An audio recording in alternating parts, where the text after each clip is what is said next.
Et cette semaine, notre sponsor est La vocation de Chloé Safi au Cherche Midi éditeur. C'est l'histoire d'un esclavage consenti. Salomé, embauchée comme secrétaire par un banquier, devient progressivement sa chose. Elle renonce à sa vie, ses amis, son prénom, sa liberté et devient sa domestique dans des tenues sexy.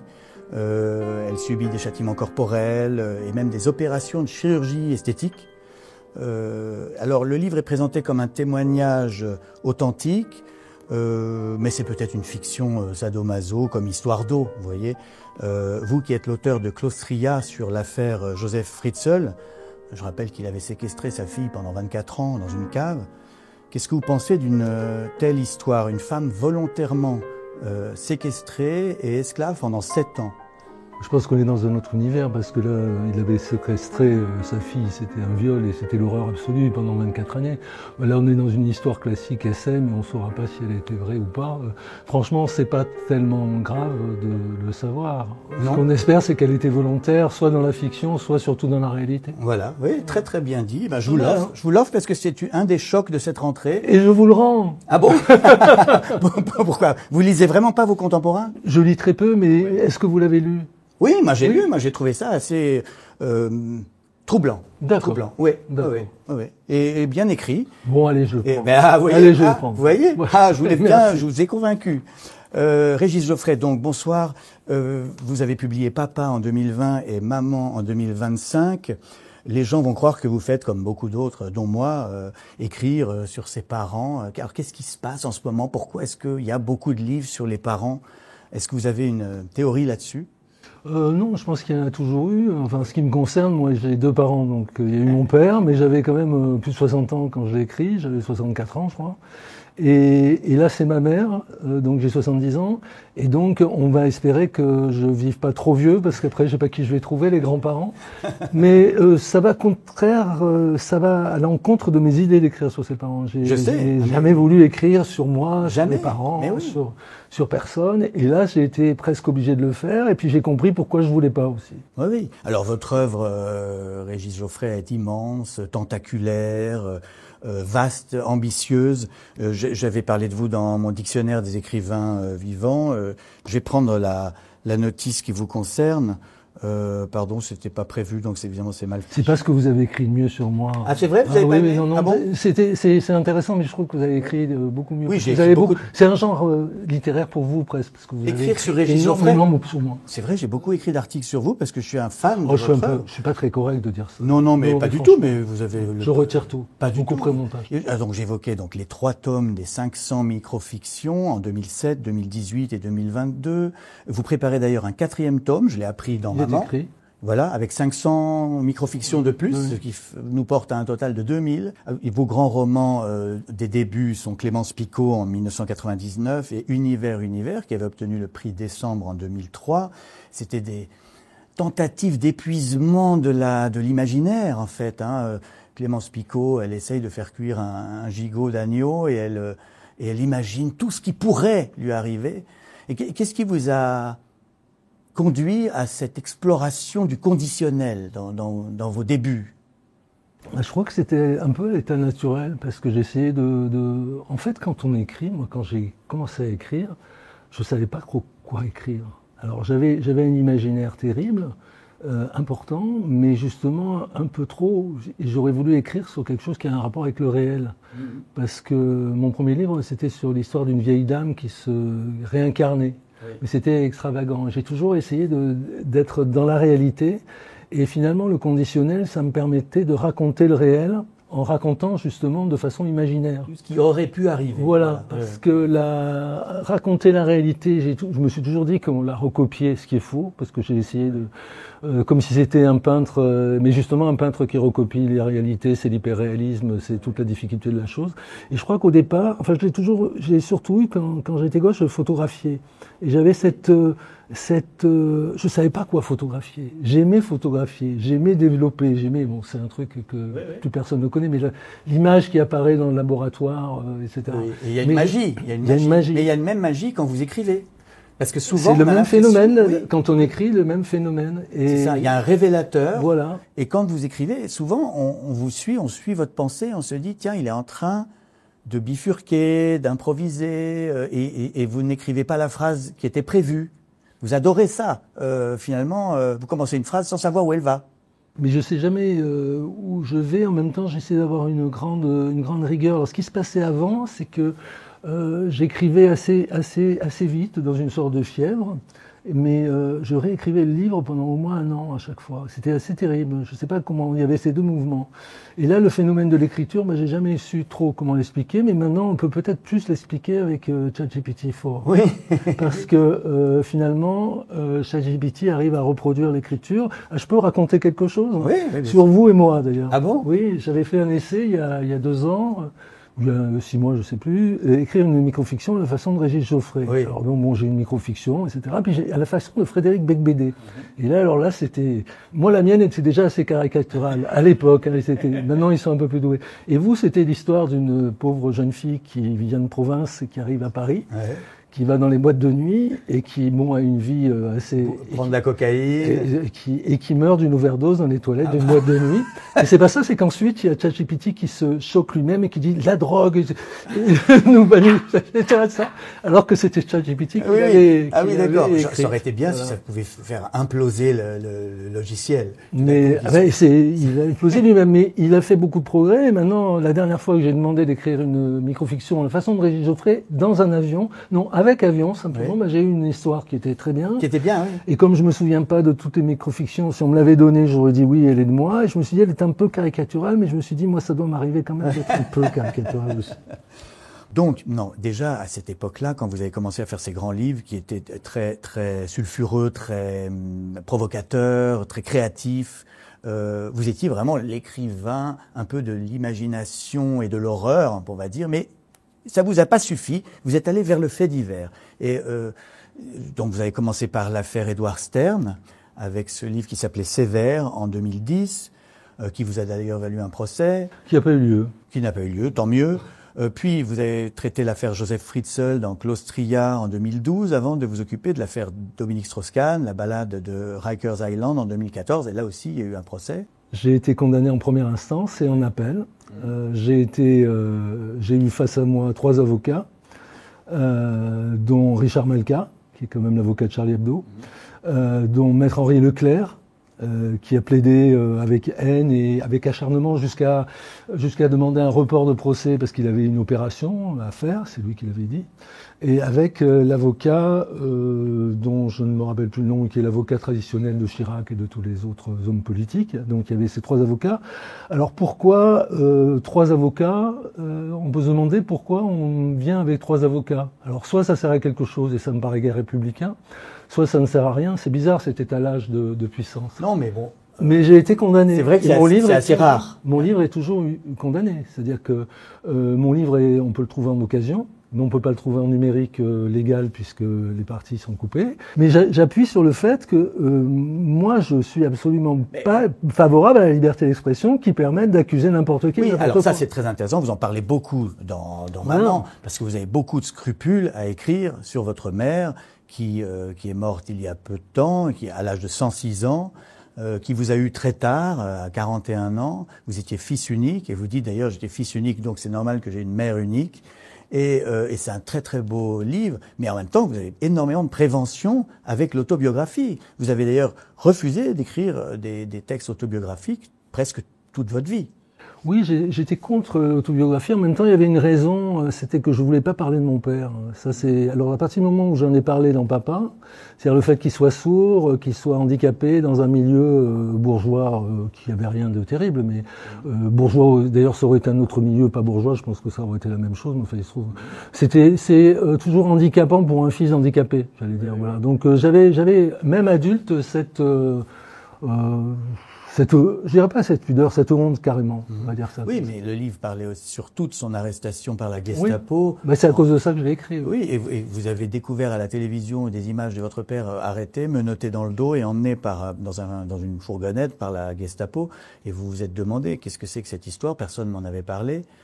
Pensez-vous qu'il est devenu sourd à cause de la torture C'est-à-dire qu'on m'a dit que souvent les gens devenaient sourds parce qu'on les frappait, on ne faisait qu'éclater les tympans. Ça, j'en sais rien du tout. Mais après, moi, les images, je les certifie parce qu'elles existent. Ce ne sont pas des reconstitutions parce que je ne vais pas me lancer dans les détails. Mais après, tout le reste, je l'ignore parce que quand même, je n'ai jamais entendu parler de cette histoire par personne. Et même ma cousine qui avait 7 ans et ça s'est passé devant elle, devant son appartement, j'allais dire, on n'en a jamais entendu parler. Donc on sait que c'est vrai, mais ça va si loin que si mon père était là, je me demande s'il me dirait s'il sait ce que c'est. C'est-à-dire que la seule chose, c'est que la réalité me maltraite au point que c'est sûr que c'est vrai. Mais c'est tout ce que je peux en tirer. Et le reste, c'est pure sinon fiction, du moins conjecture. Alors, je vais vous faire lire la page 9 pour donner une idée de ce que c'est que l'écriture très radicale, très personnelle, très originale de Régis Geoffrey. On enterre de plus en plus tard. Certains corps patientent jusqu'à 14 jours avant d'être inhumés et l'écologie trinque. Toute cette énergie dépensée pour réfrigérer le corps d'un être qui en a déjà dilapidé une quantité extravagante de son vivant. Et la cryogénisation plus énergivore encore que l'existence. Ces sinistres hurluberlus craignent leur effacement de la liste des vivants jusqu'à se faire surgeler comme des hamburgers. Ils finiront par ressusciter 200 ans plus tard à l'occasion d'une panne de secteur consécutive à la destruction d'une centrale électrique par un ouragan. Ils sortiront de leur boîte gueule ouverte, mouillés comme des rats, grelottants, et y jetteront un regard terrifié sur un siècle hostile, démoli, aux habitants bouillants de haine. C'est ce qui va arriver. Qu'est-ce que vous croyez? Vous savez pourquoi? Parce que ce qui est très drôle, ça c'est des gens qui ont beaucoup d'argent, parce que c'est pas la portée. Mais c'est-à-dire que les gens qui ont beaucoup d'argent, à un moment, pensent qu'ils peuvent tout acheter, que c'est scandaleux de mourir, donc ils peuvent acheter la mort. Mais ils se rendent pas compte que dès que vous mourrez déjà, tout s'effondre. Regardez Louis XIV, il avait dit nous pouvons tout tant que nous sommes, et après c'est la catastrophe. Et donc les enfants ne voudront plus payer, parce que les enfants qui aiment bien le père, ils vont le faire, les petits-enfants. Mais les arrière-petits-enfants, quand on va leur demander une fortune pour aller congeler un papier inconnu et bloquer sa fortune, parce que ces gens-là, ils veulent bien revenir, mais pas comme des clochards. Donc, il y a toute une fortune bloquée. Tiens, je ne vais pas parler, mais ça me vient à l'esprit. Donc, en fait, ils vont finir, mais comme des hamburgers, un jour de panne d'électricité. Oui, c'est intéressant, parce que je vous fais lire cet extrait. Pourquoi? Pour montrer votre style. Vous laissez entraîner par votre élan. Et on le voit aussi dans votre manière de parler. Comment dire, vos phrases démarrent à peu près dans la normalité pour basculer soit dans l'absurde, soit dans la violence, soit le comique ou le surréalisme. Souvent c'est ça qui vous intéresse, c'est d'aller dans des zones imprévisibles, quoi.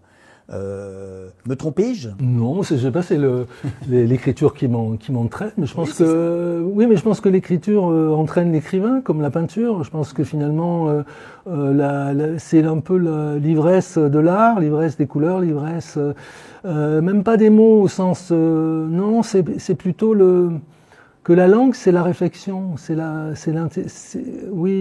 je crois beaucoup. Si vous voulez, on raconte des histoires. C'est très difficile de parler des livres parce qu'on raconte l'histoire qu'il y a dans le livre. Oui. Et en fait, si l'écrivain a réussi son affaire, s'il a réussi son coup, on n'arrive pas à dire ce qu'il y a dans un livre parce que c'est tout autre chose. Parce que c'est une histoire d'art. L'art, c'est compliqué. Bien sûr. Non, mais d'ailleurs, ce genre d'émission n'a pas de sens pour un écrivain véritable comme vous, qui a vraiment une sorte de style unique, quoi. Imaginez interviewer Kafka, par exemple, c'est un peu compliqué, quoi. Moi, je vous vois plutôt comme une sorte de Kafka français. Ah, ben c'est gentil, je suis très très flatté, mais interviewer Kafka, ça doit être quelque chose de compliqué. Oui, mais le contraire de ce qu'on pourrait imaginer, si j'en crois la biographie, le nom de biographe m'échappe évidemment, c'était quelqu'un qui était très idéologue, Kafka, il était très sioniste à une époque où c'était complètement différent, mais c'était quelqu'un d'extrêmement sérieux, quoi. Il aurait transformé ça en émission de propagande, non pas sioniste, mais c'était quelqu'un qui voulait le bien, qui voulait... Vous savez vous comprenez mon âge, c'est un truc, c'est très intéressant dans sa biographie, c'est que vous savez que les Allemands préservaient les élites, le camp allemand, puisqu'il était d'Autriche-Hongrie, puisqu'il était Il était de Prague. Il était de Prague. Mais et donc, il s'exprimait en allemand. C'était voilà. Et donc il pouvait pas partir se battre en 14. C'est-à-dire que son chef de bureau refusait de le donner. Oui. C'est-à-dire que donc il a voulu faire la guerre de 14, il n'a pas pu la faire. Après il est tombé malade, etc. Voilà. C'est bien une émission où on part dans les sables à chaque fois. On parle de. C'est exactement ce que je disais. C'est exactement ce que je disais sur vous, c'est quand on vous lit et puis ça part dans des directions. C'est très. On est souvent plus intéressant quand on parle des autres. Hein. Mais Kafka, par exemple. Non, mais vous êtes très intéressant quand vous parlez de votre mère. Simplement, je lis votre phrase. C'est dans le livre. Un des buts de ma vie d'écrivain fut de ne pas parler de maman. Et vous avez échoué à ne pas parler de votre mère. J'ai échoué, peut-être pas complètement, parce que j'ai encore pas complètement parlé d'elle. Il y a des choses que je me suis beaucoup censuré. C'est un livre sur ma mère beaucoup censuré, qui est très censuré, qui était très compliqué à écrire pour arriver à la sauver. C'est-à-dire que moi, mon but, ça a été de la sauver, pas pour elle, mais pour moi. Parce que quand vous vous apercevez que votre mère s'en va, pas au sens où elle meurt, parce que ça c'est la nature, surtout quand elle a 106 ans, c'est un peu naturel, on va dire, mais que votre mère vous a trahi. Oui, alors vous découvrez pas mal de choses à titre posthume, et en regardant ses affaires. Voilà, je découvre une trahison, et si vous voulez, quand vous découvrez que votre mère vous a trahi, vous dites, finalement, à chaque instant que j'avais cette mère auprès de moi, c'était un personnage malveillant. Est-ce qu'elle aimait bien mentir, hein, elle aimait bien mentir tout le temps. Oui, mais il y a le mensonge et puis on va rester. On a dit qu'on restait dans le mystère. On il faut pas donner parce que c'est pas au début du livre, c'est vraiment à la fin du livre qu'on découvre qu'est-ce qui était vrai et qu'est-ce qui était faux. Voilà, je joue le jeu du suspense que je fais rarement, mais là ça m'a beaucoup amusé parce que c'est des séries. Oui. Je dors jamais, donc je regarde des séries. C'est bien, je ne dors jamais. Claire Cassillon avait écrit un livre qui s'appelait Ma mère ne meurt jamais. Oui. Et moi, je ne dors jamais. Enfin, bon, voilà, on peut dire quand même, parmi les nombreux mensonges, il y en a un, c'est elle vous annonce qu'elle a rencontré votre père en 42 et non pas en 52. Ça fait quand même une grande différence de 10 ans. Donc elle l'a rencontré avant l'arrestation par la Gestapo. Tout ce qui est la guerre reste dans la possibilité de la fiction. Parce que j'ai tellement peu de renseignements sur la guerre. J'ai tellement été obligé de la faire apparaître avec, si vous voulez, c'est un peu comme si j'avais, vous savez, au cinéma, on a une phrase, ça s'appelle le pitch. Oui, voilà. Oui. Ben moi, pour la guerre, j'ai le pitch. J'ai une phrase et cette phrase, c'est un père arrêté par la Gestapo. Voilà, par la Gestapo. À partir de là, je suis obligé d'être aussi dans l'imaginaire. Mais oui, mais c'est ça qui est extraordinaire, c'est que ça soit tombé sur vous, qui est l'écrivain de l'imagination. C'est encore tombé sur moi. Ça tombe sur vous, et du coup, alors vous êtes obligé de vous dire, bon, si on l'a arrêté, c'est qu'il était résistant, donc il a été torturé, mais pourquoi est-ce qu'il a été relâché? Il a été relâché parce que peut-être il a payé, ou parce que quelqu'un a payé. C'était assez fréquent, paraît-il, m'a-t-on dit. Mais ce que je veux dire, c'est que le problème, c'est que moi, quand j'ai écrit sur Papa, je voulais faire comme tout le monde. Quand on découvre quelque chose, on fait une enquête. Et on remonte. Et moi, je me suis arrêté là parce qu'à partir du moment où il n'a pas apparemment été donné à la police française, les archives de la Gestapo ont été détruites. Et puis surtout, c'était des voyous à Marseille. C'était 200 petits macros qui étaient salauds les fameuses journées de Sodome. Donc c'est un mystère total. Ça, c'est la partie mystérieuse qui m'importe peu, j'allais dire, parce que finalement la guerre, moi je n'étais pas né. La partie qui me touche et qui me pulvérise, j'allais dire, c'est la partie sur laquelle j'ai ce renseignement, donc que je ne donnerai pas, qui fait que ma mère m'a menti depuis le début et m'a quelque part fermé les portes de l'amour. C'est pas mal ça. Ma mère non, parce que vous dites qu'elle vous aimait et que vous l'aimez aussi, mais en revanche, l'amour des autres. En revanche, vous avez grandi sur un malentendu. Exactement, voilà, on va dire ça comme ça. Mais ça fait de vous le romancier que vous êtes. Peut-être qu'elle a volontairement menti pour faire de vous un artiste. Allez savoir. Je peux vous faire un aveu. Ouais. Je m'en serais passé. C'est vrai?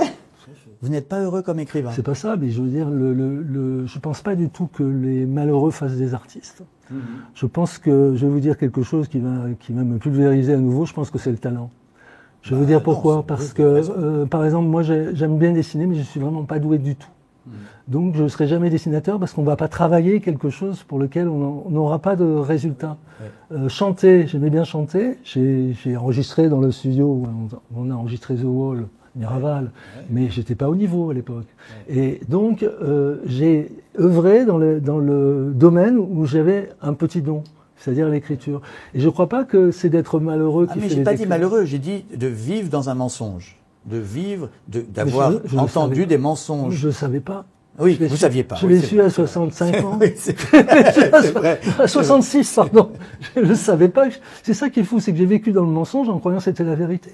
Mais le livre est quand même constamment ambigu, et c'est ça qu'on aime chez vous. Par exemple, vous dites « Il faudrait que je l'aime ». C'est une très belle phrase, écrite le lendemain de sa mort. Votre mère meurt et vous dites « Il faudrait que je l'aime ». C'est souvent d'ailleurs ce qu'on ressent, de ne pas être assez triste. Mais là, vous ne saviez pas encore qu'elle vous avait trahi. Et pourtant, n'arrivez pas à être triste. Si, il y avait quelques fissures qui s'étaient produites, mais si vous voulez, si j'avais pas eu ce document et puis les choses que j'ai pu découvrir à côté, vous êtes simplement dans la culpabilité. Vous vous dites, je suis pas assez aimant comme enfant. Oui, oui. Beaucoup d'enfants doivent le ressentir. Et puis surtout, il y a le fait d'être enfant unique parce que vous êtes le seul à aimer. Vous êtes le seul à être aimé, mais le seul qui peut renvoyer ça fait une grosse pression. Oui, ça fait une grosse pression parce que quand il y en a deux, déjà, la pression est moins forte. Et puis, vous êtes deux, c'est une association entre un frère ou une sœur et un frère. On peut parler des parents. On connaît la même personne. La personne ne connaît la personne en tant que parent. Donc, on est assez seul. D'ailleurs, vous ne vouliez pas venir au monde. Hein. Vous avez mis très longtemps. Bah oui, vous êtes né à 9 mois et 10 jours. Vous êtes resté dans son ventre le plus longtemps possible. Vous voyez, c'est encore... Et en plus, j'arrivais par le siège, ce qui est la pire des choses. Parce que, oui, la plus douloureuse. J'ai été un instrument de torture pour ma mère. Ouais. Elle vous disait tout le temps qu'elle allait mourir quand vous étiez enfant, ce qui vous empêchait de dormir. Oui.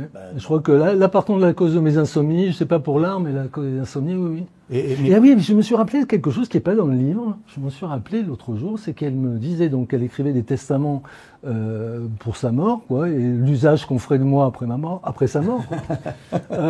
Donc il fallait que quelqu'un m'adopte. Je sais pas pourquoi, parce que mon père était pas censé être mort, donc il aurait pu, moi, qui comptait pas beaucoup. Mais surtout, elle me précisait bien qu'elle mettait dans le testament elle voulait pas qu'on m'oblige à aller à son enterrement. Ça m'est revenu hier. Et ça, elle me l'a dit plusieurs fois. Et c'est drôle parce que quand quelqu'un meurt, on va pas voir l'enterrement, donc on oblige d'abord le gosse, puis ça fait l'enfant vraiment mauvais qui veut pas aller à l'enterrement de sa mère. C'est quelque chose qui m'est revenu. Et ça, en revanche, j'ai vu tout ce qu'on a pu me dire sur mes livres, pas reprocher, mais d'une certaine vos livres façon. sont particulièrement c'est ça. Oui, mais c'est exactement... choquants, enfin provoquants. Non, mais sur la mort, sur le fait, surtout mes premiers livres où je parle beaucoup de la mort et du fait de mourir, etc., c'est que j'ai été bercé par le cadavre, parce que non seulement mes deux grands-mères sont mortes quand j'étais petit, mais en plus c'est dans l'appartement où je vivais dans les deux cas. Mes deux grands-mères vivaient consécutivement dans l'appartement.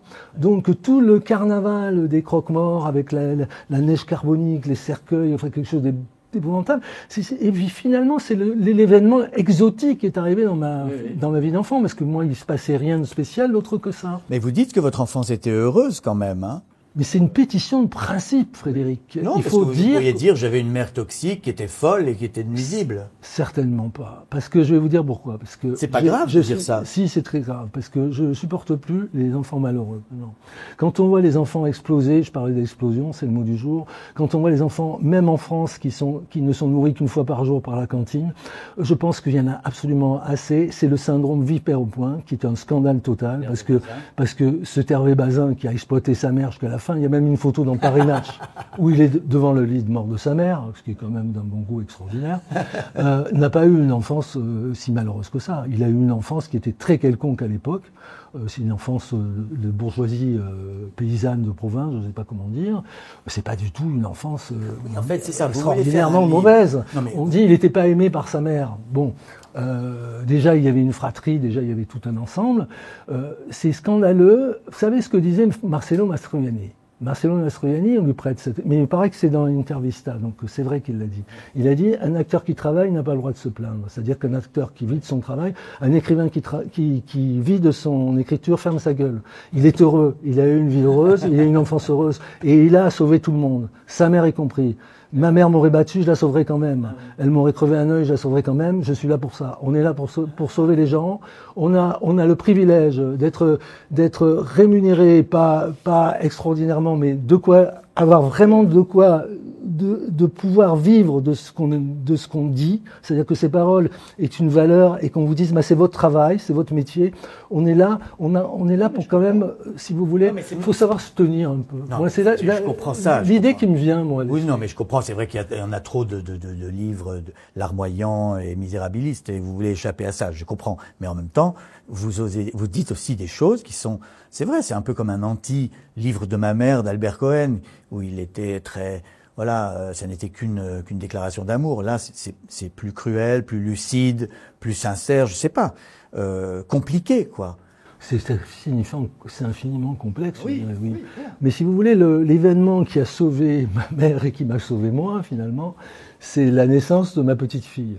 Voilà, parce que à partir de ce moment-là, mais je me suis dit, mais ma petite fille, elle est là, ma mère, elle est là, elle est dans ma petite fille, et tout le monde est là. On est tous là. Donc, pas votre fille à vous, mais votre petite fille. La fille de ma fille, qui vient de naître, voilà, Elisa. C'est pour ça que maintenant. Et donc, je cite son nom d'ailleurs, et ce que je vais contre tous mes principes, hein. Je suis dans l'impudeur, j'ai horreur ce mot, mais c'est la plus terrible. Mais c'est là où je me suis dit, mais finalement, ma mère, il faut vraiment la sauver. Pourquoi? Alors je vais dire à cette petite fille, ton arrière-grand-mère, elle était pas... Non, mais ton arrière-grand-mère, elle était formidable. C'est à moi l'affaire formidable. C'est moi qui l'ai pas comprise.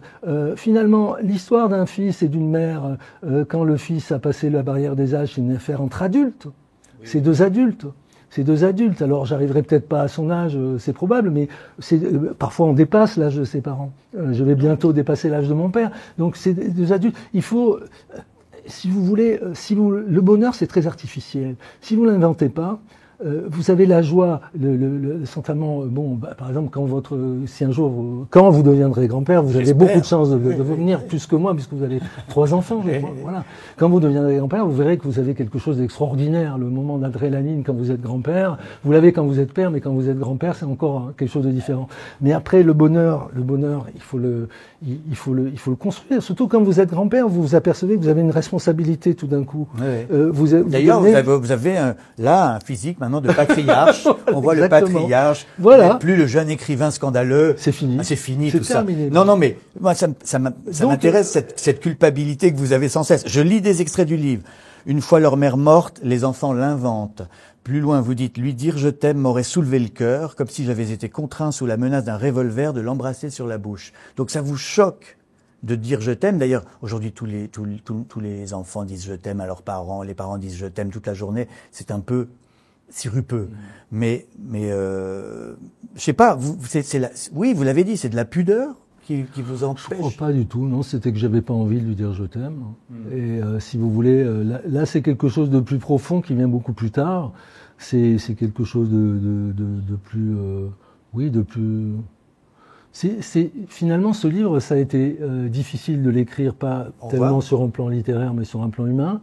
Ouais. C'est difficile d'en parler sur un plan humain et sur un plan littéraire parce que, en même temps, je parle et je vois que je peux pas parler du livre, pas parce que je ne veux pas, mais parce que c'est un livre qui est très complexe, très riche. Oui, je suis d'accord. Est... Moi, je vous aide en lisant des extraits. Oui, par exemple, heureusement. Il est temps pour moi de sortir une deuxième fois de cette mer. Mais c'est des phrases qui sont extraordinaires. Moi, j'adore ça, parce que il y a beaucoup de livres sur la mer, mais personne n'a jamais dit il est temps pour moi de sortir une deuxième fois. Oui, mais c'est vrai, c'est exact. Ah, mais c'est sublime. C'est comme, en fait, ce livre, c'est une deuxième naissance. J'aurais pas cet optimisme extraordinaire. Mais disons non, moi je suis dans une période où c'est la période où on va mourir, si vous voulez. C'est une période, alors ça peut s'étendre, ça peut durer 6 mois, ça peut durer 10 ans, ça peut durer 40 ans. Mais c'est la période où vous dites, vous êtes à la fin. Vous êtes à la fin. Les 2 parents sont morts. Là, on est dans la dégringolade complète. Et c'est une sorte d'exaltation. Vous savez, c'est comme si vous arriviez, j'imagine, le Tour de France et que ce soit une descente. Vous arrivez de plus en plus vite et vous allez emporter la ligne d'arrivée. Et moi, je trouve que vous êtes en pleine forme. Mais oui, mais c'est justement, on va pas mourir non plus malade Oh bah écoutez, ma mère était très intellectuellement, en tout cas très à l'aise. Jusqu'au bout. Vous auriez pu l'interviewer il y a quelques années, d'ailleurs, on aurait pu le faire. Ça aurait été une bonne idée. Non, donc c'est l'exaltation. Voilà, je pense qu'il y a un moment où on termine sa vie, où ça peut être une longue fin ou une courte fin, mais on a cette sensation d'être dans la dernière période de sa vie. Il y a une sorte d'exaltation et surtout de volonté de ne pas se laisser embarrasser par les détails. Et que ma mère m'ait trahi, ben ça devient un détail. Oui. C'est un détail parce que vous êtes entre la vie et le néant. Tout est bien. Tout est bien, il n'y a que des bons moments, il n'y a que des gens extraordinaires, puisqu'ils existent. C'est quand même mieux quelqu'un de désagréable qui existe que quelque chose qui n'existe pas, que rien du tout. C'est ce que disait Amélie Nothomb dans notre émission la semaine dernière. Et je l'ai croisée d'ailleurs. Oui, oui. Et la semaine dernière, elle disait, oui, vous l'avez croisée la semaine dernière, chez la Pérouse, et son livre s'appelle Tant mieux. Et elle dit, au fond, tout ce qui nous arrive, de bien, de mal, tant mieux. C'est un peu la même chose, vous dites ça, vous dites, même quelqu'un qui vous a fait souffrir, ou quelqu'un qui vous a pas dit je t'aime, tant mieux, ça a existé. Et puis voilà. Mais oui, parce que on est devant ce qui va ne plus exister. Et quand vous avez la sensation de savoir ce que c'est que quand vous ne serez plus là, ben c'est très facile. C'est très très très terrible. Vous voyez ici et vous vous retranchez. Ouais. C'est-à-dire que vous apercevez que rien ne manquera. Et vous n'avez pas manqué avant, vous ne manquerez pas après. Donc il faut s'habituer à ne plus exister. Et donc là, moi, je suis dans la phase où on s'habitue peu à peu à ne plus exister. Et finalement, tout doit être bonheur. Et surtout, il faut tout remettre en place. Il faut remettre son passé en place pour le laisser aux autres. Moi, je vais pas laisser The Mess, le bordel, tout ce que vous voulez, à ma descendance. Non, voilà, je redonne ma mère, je leur donne au sens de je remets de l'ordre. Je range ma chambre. Page 44. Je range ma chambre. Page 44. Heureusement que j'existe encore pour m'en souvenir. C'est très beau. Moi, j'ai pleuré plusieurs fois. J'ai pleuré au moment des baisers esquimaux sur, vous savez, les baisers avec le nez qu'elle vous faisait. Elle vous embrassait aussi. Et puis, vous en parlez pas, mais moi, je vous le dis, il y avait aussi les bisous papillons. Vous vous rappelez des bisous papillons? C'est avec les paupières. Vous ne faisiez pas les bisous papillons? Non, j'ai pas fait. Non. Mais enfin, les baisers esquimaux, ça m'a fait pleurer. Vous l'avez fait aussi? Oui, je transmets. Ah oui, j'ai transmis aux enfants, ouais. Ah, vos parents vous ont fait les baisers papillons? Non, pas mes parents, ma mère. Votre mère, oui, moi, mon père non plus. Alors, vous revenez parfois à Marseille? Parce que ça se passe à Marseille. Je revenais à Marseille quand ma mère y était. Je ne reviens plus beaucoup à Marseille. Non. Mais vous dites que c'était une ville morne. Votre enfance était morne? C'est ça que vous dites? Mais non, je dis que c'est lumineux aussi. Ah bah morne et lumineux. Non, mais c'est-à-dire que si vous voulez, moi je vois aussi quelque chose dans le souvenir. On a tendance à se souvenir des mauvais moments. Ouais, donc ça dépend. Voilà. Non, mais vous dites par exemple, alors est-ce que c'est vrai, est-ce que c'est faux, que De Gaulle est venu rendre visite à votre père en 1966? Et ça, je le saurais jamais parce que c'est complètement invraisemblable. Donc mais comment, je ne le tiens de rien du tout. Mais comme je le tenais dans ma tête, je ne sais pas pourquoi. Mais comme des événements, par exemple, vous donnez un truc assez signifiant que les voisins avaient un chien et j'avais même le nom du chien et les voisins n'ont jamais eu de chien. Donc c'est un peu le même genre d'événement que j'avais dans la tête. Mais oui. Oui. En fait, on n'arrive plus à savoir où est le vrai et le faux. Oui, c'est pas grave. Parce que j'avais dit à ma mère, les voisins à la campagne avaient un chien, il s'appelait Bobby d'ailleurs. Et ma mère a demandé à mon père, elle a dit non, ils n'ont jamais eu de chien. Et donc c'est un peu la même chose. Mais comme j'ai vu mon père arrêté par la Gestapo, je me dis peut-être que c'est vrai. Et si vous voulez, il y a toute une partie des choses dans ce livre dont je ne saurais jamais si elles étaient vraies ou fausses. Je vais vous faire un sale coup là. Je vais vous demander de lire ce que j'ai encadré avec vos lunettes. Sans pleurer. Il faut arriver à lire ce paragraphe sans pleurer. Bonne chance. Je pleure pas, moi. Oh, je continuerai à avancer, à causer, à écrire, mais je ne serai plus vraiment en vie. Un fœtus dont le cordon sec ressemblerait à une laisse abandonnée par le propriétaire d'un clébard. Bon, merci beaucoup. On va passer au jeu Devine tes citations. Alors là, je vous lis des phrases de vous, tirées de tous vos livres. Et vous devez me dire dans quel livre vous avez écrit ceci. Et il y en a 30, alors bonne chance. C'est un test de mémoire. Ouais. Flaubert s'en fout bien de ton livre. C'est dans le dernier. Oui, c'est dans Maman, 2025. Elle a vraiment dit ça? Est-ce que c'était à propos du dictionnaire amoureux sur Flaubert que vous avez... Non, d'ailleurs, je pense qu'elle aurait pas pu le dire. Elle aurait pas pu le dire parce que ça l'aurait bien embêté que Flaubert se foute de mon livre. Elle aurait voulu vraiment qu'il s'en importe beaucoup. Une autre phrase. Les femmes sont grosses de l'avenir du monde. Les femmes, c'est dans le ventre de... Dans le ventre de Clara, bravo, 2024. Putain, vous êtes bon, hein? c'était le livre sur la mère d'Adolf Hitler. Parce qu'avant d'écrire sur votre mère, c'est assez freudien, hein, vous avez écrit sur la mère d'Hitler. Voilà. Est-ce que vous vouliez écrire 2 livres sur des mères de suite, ou c'est un hasard? Je jure que c'est un hasard. Maintenant, la mère d'Hitler à l'état de mère était une mère, n'était pas différente de ma mère. Oui. L'enfant, oui. Oui. Toutes les familles sont des asiles de fous. Asile de fous. Oui. Prix Femina 2005, il y a 20 ans. Pourquoi dites-vous ça, que toutes les familles sont des asiles de fous? Parce que c'est la vérité quand on en parle aux autres. C'est-à-dire que les autres, quand ils nous parlent des familles, il y a toujours, ou alors on donne un nom à un oncle, etc. Voilà, par exemple, pour parler de moi, voilà, mon fils se fait appeler oncle chat par ma petite fille. Ça va être, on va dire, ça fait un peu asile de fou. Oui. Nous sommes des univers passagers dans l'univers qui s'éternise. C'est facile, univers, Univers, prix décembre 2003.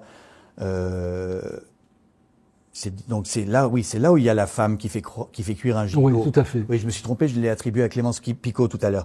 La femme c'est pardonnable. Non, mais en tant qu'exégète, je ne veux pas dire n'importe quoi. C'était un projet à la Pérec, un peu d'épuisement du réel, univers, c'est-à-dire tout l'univers qui tourne autour de cette femme dans son appart qui fait cuire un gigot, quoi. Non, mais par contre, et en revanche, j'avais adoré La vie mode d'emploi de Pérec. C'est un des livres que j'ai beaucoup aimé. Bon, alors finalement, il y a peut-être qu'il y a quelque chose. C'est-à-dire, on a l'impression aussi que vous étiez à l'époque, vous avez l'ambition d'être un romancier d'avant-garde. Et puis maintenant, vous écrivez ce que vous pouvez, vous écrivez. Pas du tout. Non, j'ai essayé d'être le plus conforme possible, parce que je vais vous dire pourquoi. Parce que les éditeurs refusaient tous mes livres. Donc moi, j'essayais au contraire. J'avais l'impression de me couler dans un monde très très classique. Et j'étais très surpris de la réaction des non, là, les critiques étaient très enthousiastes. J'ai essayé d'être tout sauf d'avant-garde, et à chaque fois j'étais très étonné, parce qu'on a eu une époque aussi où c'était très conformiste, le roman français. Oui. À une certaine époque. Oui. Dans les années. Dans les années 80. Oui. 70. Jusqu'à Houellebecq, on a commencé un peu à avoir une bouffée éditoriale de fraîcheur au moment où on a commencé à publier l'extension du domaine de la lutte, et où il y a eu quand même de la presse qui a commencé à s'y intéresser. Et là, ça a été toute une nouvelle génération de critiques, je dirais. Et vous êtes arrivé 5 ans plus tard. Non, un peu peu importe. Mais ça a été cette ouverture. C'est-à-dire qu'il y a toute une génération qui est partie des critiques littéraires qui ont disparu. Je crois que c'était surtout ça qui maintenait une vieille littérature. Et là maintenant, qu'est-ce qui va arriver? C'est nous qui allons. Alors, nous on va dégager. Une autre phrase. Alors là, c'est très intéressant. Je cache, parce que elle est prémonitoire, cette phrase. Maman me reprochait parfois d'être fille unique. C'est Clémence Picot. Dans Clémence Picot, 99. Vous voyez, 99. Il y a 26 ans, déjà, c'est une fille unique. Comme vous êtes fils unique. Et je sais pas, j'ai eu l'impression que déjà, il y a 26 ans, vous aviez tenté d'écrire une autobiographie malgré vous et sans le savoir. Non, je savais qu'il y avait beaucoup d'éléments autobiographiques dans cette histoire, mais pas forcément de mon histoire à moi. Mais d'une biographie. Autobiographie de quelqu'un d'autre. De quelqu'un d'autre, oui. Oui, remarquez, c'est une autobiographie, oui. Vous avez raison. Si vous arrivez à suivre, bonne chance. C'est normal parce que c'est Régis Geoffrey. Mais l'autobiographie de quelqu'un d'autre, c'est pas mal. Mais c'est très bien, c'est très très bien. Ouais. On passe au questionnaire de Bec BD, puisque j'essaie de rivaliser avec Proust et de faire des questions que j'ai inventées, et vous répondez rapidement. Pourquoi un jeune devrait lire votre livre au lieu de scroller sur TikTok? Oui, moi je suis toujours sur TikTok, je lis pas de livres que les gens écrivent. Qui continuent. Que savez-vous faire que ne sait pas faire ChatGPT? Je sais parler de ma mère, parce que quand c'est quelque chose d'extrêmement sensible, il peut pas savoir encore ce que je vais dire. Mais c'est à peu près sur ChatGPT, il y aurait beaucoup à dire. ChatGPT n'a pas de mère, n'a pas de part mère. Sam Altman. Non, disons que voilà, la seule chose que que j'ai, moi ça me gêne, moi ChatGPT me gêne pas du tout, l'IA me gêne pas du tout. Non, c'est que ce que j'ai écrit un X, c'est pas un tweet mémorable dans lequel j'ai tout dit, je pense. C'est que ChatGPT ou un autre peut écrire des fictions à ma place. Moi j'écris juste un petit peu mieux, mais ça va pas durer. Je pense que le 5 fait mieux que moi. Mais je ne vois pas pourquoi j'enverrais un robot faire l'amour à ma place. Surtout à mon âge, c'est événement quand même à ne pas. Vous n'avez jamais eu peur, en l'écrivant, que votre livre ne serve à rien? J'ai pas du tout l'impression que les livres puissent servir à quelque chose d'autre qu'à les lire. Vous savez, on est un peu dans la propagande du livre, je pense. Or, ce qui est intéressant, c'est que l'art, c'est quelque chose de fier. L'art, il accueille tout le monde. Mais c'est à vous à faire la démarche. Donc les musées sont ouverts, mais moi je suis pas des écrivains qui va dire voilà il faut que vous lisiez mon livre. Je pense qu'il y a tellement de livres extraordinaires à lire dans cette rentrée et d'une façon générale que c'est pas utile de me lire précisément. Si quelqu'un a une affinité avec ce livre, qu'il le lise. Mais je suis pas là. On n'est pas là pour faire de la propagande. On est là dans la jouissance absolue. L'écriture c'est ça. C'est le plaisir. C'est une des choses de la vie les plus importantes dans la vie, c'est l'art parce que ça donne de la joie. Pas parce que c'est quelque chose d'utile. Oui, parce que non, oui, ça ne sert à rien et c'est pour ça que c'est intéressant. Ça sert à rien. Je sais pas si ça sert à rien. Ouais. Ne me pose pas trop ces questions. Ouais. Pensez-vous qu'un écrivain doit être gentil? Non, moi je suis adorable. Qu'est-ce qui vous plaît le plus dans le fait d'être un écrivain? La solitude, la pauvreté ou la folie? La solitude, je sais pas si ça me plaît, mais c'est un peu inhérent parce qu'on a au moins l'obligation d'être seul une partie de la journée. C'est d'ailleurs, et c'est très bien d'ailleurs, cette solitude une partie de la journée est très bien, c'est très intéressant de pas être seul tout le temps. Est-ce que vous avez déjà écrit en état d'ivresse? Quand j'étais tout petit, j'avais essayé, alors j'étais pas très riche à l'époque, j'avais 17 ans, j'avais acheté une bouteille de champagne pour essayer d'écrire en buvant du champagne pour voir si j'écrivais mieux. Ça avait marché un peu mieux, mais après j'avais déchiré quand même les pages. Fantasmez-vous fantasmez-vous sur J.D. Salinger qui n'a jamais donné d'interview de sa vie? Oui. Ah oui. Oui, beaucoup. Oui, ça, je me dis que. Mais il a pu se le permettre parce qu'il a eu une gloire immédiate. Voilà. Tandis que nous, moi. Au rame, on est des galériens. On aurait dit, on veut pas donner d'interview, on s'en aurait peut-être pas demandé. Un roman doit-il réparer le monde? Non. Quel est votre chef-d'œuvre? Mon chef-d'œuvre. Moi, je sais pas si c'est un chef-d'œuvre, mais c'est le livre. Si vous voulez, le bonheur pour moi, c'est d'écrire microfiction. Oui. Voilà. Ouais. Donc, vous avez inventé un genre, quoi. La nouvelle de 2 pages, avec un petit dialogue au milieu. Je pense pas. Je pense que simplement j'en ai fait beaucoup, donc maintenant on vient vers moi quand on pense à ça. Mais moi, le bonheur, pour moi, voilà, le bonheur, moi, c'est écrire une microfiction, c'est écrire une microfiction par jour. Ouais. Voilà, moi, c'est le bonheur de la vie. Pour moi, c'est ça. Et je regrette de pas l'avoir découvert quand j'avais 17 ans. Mais oui, c'est normal de mettre du temps à trouver sa voix et sa forme. Êtes-vous un ouin-ouin? Vous avez déjà répondu que absolument pas. Les ouin-ouin, si vous voulez, c'est les hommes qui se plaignent. Moi, à chaque fois que j'écris un livre, on me traite de ouin-ouin parce que je me lamente, parce que je m'autocritique, je m'autoflagelle. Oui, mais toi, tu sais que ça va t'apporter que des ennuis de le faire. On en a un peu les discours un peu. On coupe. Non, mais il veut tout le temps couper. Il veut tout le temps couper. Le but de la littérature n'est-il pas de mentir sans se faire prendre? Voilà, c'est compliqué votre histoire. Oui. Non, je pense pas, non. Mais moi, j'ai pas l'impression que, franchement, j'ai pas l'impression que la littérature, on mente, on tue, on fasse quoi que ce soit. Je pense que c'est quelque chose, c'est un domaine dans lequel on vous fout la paix. Bon, à moins de parler je parle pas de Strauss-Kahn, mais c'est très particulier. Ouais. Mais autrement, vous pouvez vraiment écrire tout ce que vous voulez. Non seulement on vous laisse la liberté, mais tout le monde s'en fout complètement. Mais il faut quand même voir, il n'y a aucun risque à écrire. On ne risque pas sa vie dans les pays où nous vivons. Moi, j'ai pas risqué ma vie, j'ai été condamné dans un procès. Je suis toujours vivant. On s'en remet d'avoir une œuvre mutilée, j'en suis la preuve. Franchement, non, il n'y a pas de danger à écrire. On peut dire à tous les gens les plus lâches qui nous écoutent, peuvent devenir écrivains, peuvent le faire. Excellent. Qui est le meilleur écrivain français vivant? Le meilleur écrivain français vivant. Alors, la réponse que vous attendez. J'attends pas des réponses. Attendez, alors je n'ai pas, parce que je pense que c'est moi, Bah, évidemment. Dites-le, personne n'a osé. J'ai commencé ce questionnaire la semaine dernière, personne n'a osé. Personne n'a osé. Pour l'instant, j'ai eu Camélie Nothomb dans l'émission. Elle n'a pas osé. Elle a cité un écrivain belge. Oui. Mais elle s'est pas cassée, quoi. Dites-le. Alors, non, honnêtement, moi je vais pas dire moi parce que moi je pense que vous êtes dans les 10. Mais moi j'aurais dit dans les 2.